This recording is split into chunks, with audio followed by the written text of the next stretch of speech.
Justin Brownlee tinanggalan ng angas si Anosike. Grabe ang energy ni Stephen Holt. RJ Abarrientos nag-ala point guard. So simula na ang semifinals. Unang mag-aharap ang Barangay Ginebra at San Miguel Pirmen. So first quarter mga chong, palitan agad ng outside shots itong si CJ Perez, Justin Brownlee at Junmar Fajardo. Aatake naman to the basket si Stephen Holt. EJ Anosike binuli si Brownlee. Tablay nga lang ang unang take-off pero meron siyang second chance points. Nandyan rin si Junmar Fajardo. Early timeout si coach team dahil abante na ng tatlong San Miguel. Matapos ang timeout ng Ginebra, pinakita na nila yung ganda ng kanilang ball movement, including dyan yung kanilang magagandang outside shots. Dinadaan na rin nila sa bilis. Ganun-ganun lang nabawi ng Barangay Ginebra ang kalamangan. San Miguel naman ang magta-timeout. Matapos ang timeout na yan, 7 straight points ang isinagot ng San Miguel Pirmen sa pangunguna ni Marcio at Anosike. Kakapasok lang ni RJ, agad na nakagawa ng impact sa Barangay Ginebra.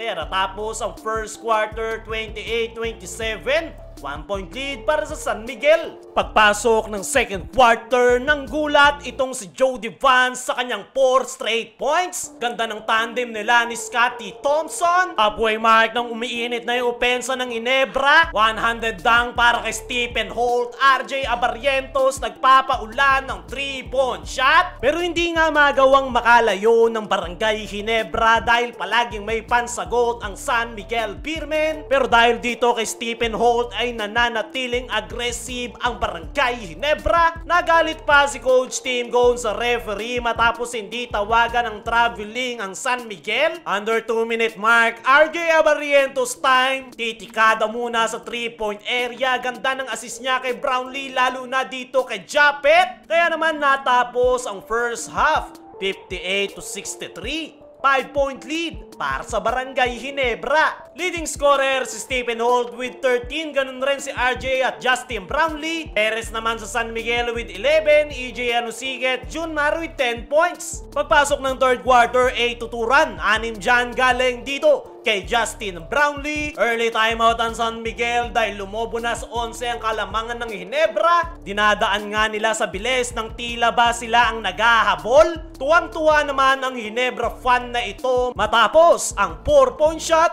ni Justin Brownlee. Panaka-naka lang yung opensa ng San Miguel dahil sa ganda ng depensa ng Ginebra. Justin Brownlee nagliliyab na yung kamay sa 4-point shot. Ganun-ganun lang lumobo na sa 19 ang abante ng Barangay Ginebra. Under 2-minute mark, bagsak si RJ Abarrientos. Patapos niyan, ganda ng depensa ng Barangay Ginebra. Hirap na hirap si Junmar. Kaya naman natapos ang third quarter 78-97. 19-point lead para sa Barangay Ginebra. Pagpasok ng fourth and final quarter ay ang dalawang energy guy ng Ginebra na si Stephen Holt at Scottie Thompson ang kumakamada para sa kanilang kupunan. Pilit na binubuhat ni Anosike ang San Miguel pero mainit ang Ginebra, maging si Pinto pumapasok ang tira. Buong fourth quarter, napakalaki ng kalamangan ng Barangay Ginebra. Nagawa nga nila yung maalagaan at sila nga ang kukuha ng panalo.